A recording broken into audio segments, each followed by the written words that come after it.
ابن الشاعر الكبير المعروف عبد الله الأنور فواز، وأخو الشاعر الكبير المعروف على مستوى الوطن العربي والعالم كله المرحوم مشهور عبد الله الأنور، وأخو الشاعر الكبير فولاذ عبد الله الأنور يقيم بالقاهرة، وأخو الشاعر الكبير السماح عبد الله الأنور المدير العام بإدارة الهيئة العامة للكتاب، ومن العسيرات أو أولاد حمزة، ومن أصول تمتد إلى نسب طاهر في أولاد حمزة.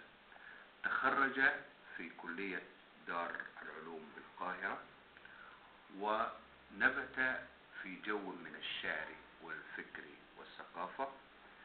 له العديد من الدواوين التي ظهرت في الفترة السابقة، آخرها ديوان ثورة الأشجار.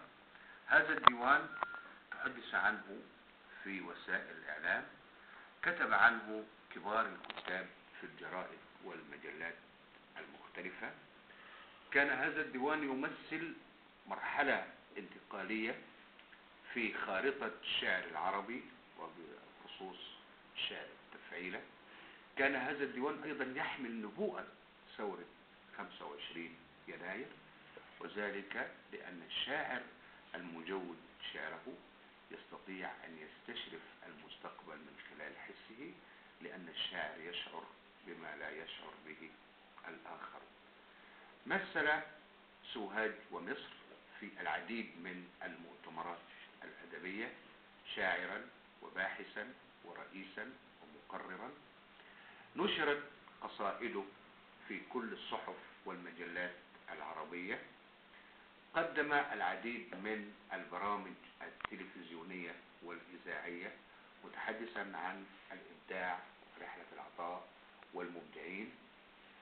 كتب الكثير من المقالات الأدبية التي أسرت الحركة الثقافية.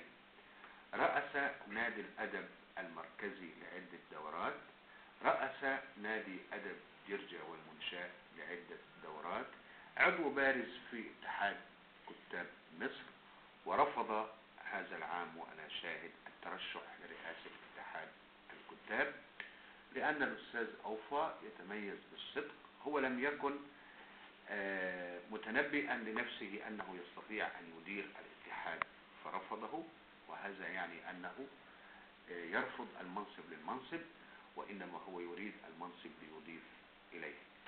هذه في عجالة السيرة الذاتية الموجزة جدا والمختصرة جدا للشاعر الكبير الأستاذ أوفى عبد الله الأنور.